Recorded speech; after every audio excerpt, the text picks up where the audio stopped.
بسم اللہ والصلاة والسلام علی رسول اللہ وبعد۔ محترم ناظرین، السلام علیکم ورحمۃ اللہ وبرکاتہ۔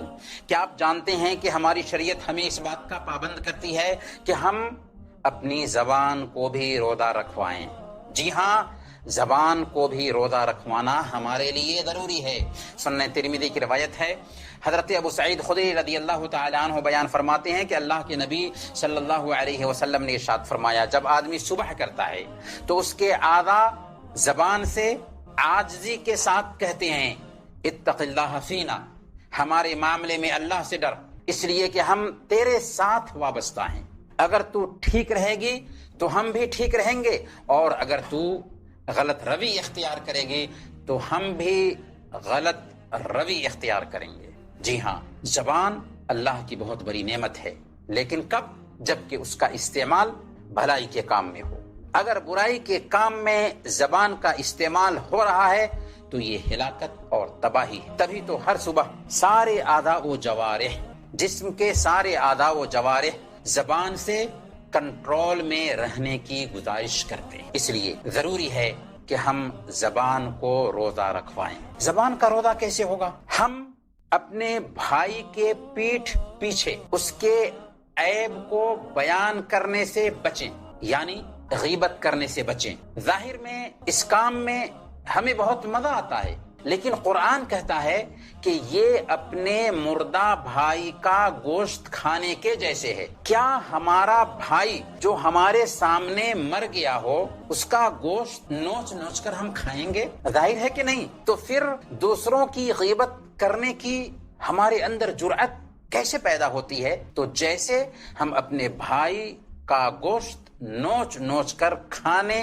کی جرأت نہیں کرتے، ویسے ہی ہمیں غیبت سے بھی رک جانا چاہیے۔ اللہ کے رسول صلی اللہ علیہ وسلم کی ایک بیوی حضرت صفیہ رضی اللہ تعالی عنہا پستہ قد تھیں، ناٹے قد کی تھیں۔ ایک دن حضرت عائشہ صدیقہ رضی اللہ تعالی عنہا نے اللہ کے نبی صلی اللہ علیہ وسلم سے بات کرتے ہوئے کہا، حسبک من صفیۃ کذا و کذا، یعنی صفیہ رضی اللہ تعالی عنہا کا ناٹی ہونا، پستہ قد ہونا کافی ہے۔ اللہ کے نبی صلی اللہ علیہ وسلم نے بیان فرمایا، لقد قلت کلمۃ لو مزجت بماء البحر لمزجت ہو، تم نے ایسی بات کہہ دیا اے عائشہ کہ اگر اس بات کو سمندر کے پانی میں ملا دیا جائے تو سمندر کا پانی سارا کا سارا گدلا ہو جائے، اس کا مزہ بدل جائے۔ زبان کا روزہ یہ بھی ہے کہ ہم جھوٹ سے بچیں، کیونکہ جھوٹ تباہی کا راستہ ہے، تباہی کا ذریعہ ہے۔ ویسے بھی روزہ صرف کھانے پینے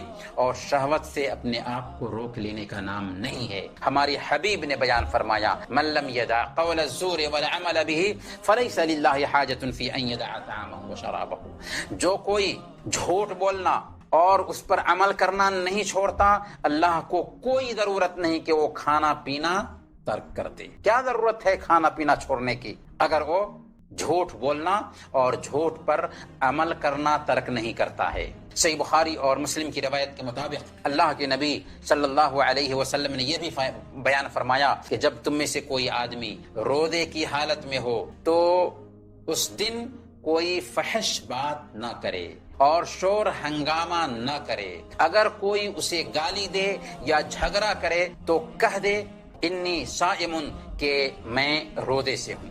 تو گویا کہ زبان کا بھی روزہ ہے، ہمیں چاہیے کہ اپنی زبان کو بھی روزہ رکھوائیں۔ اللہ تعالیٰ سے دعا ہے کہ اللہ تعالیٰ ہم سب کو اپنی زبان کی حفاظت کرنے کی توفیق عطا فرمائے۔ وصلی اللہ علی نبینا محمد وعلی آلہ وصحبہ اجمعین۔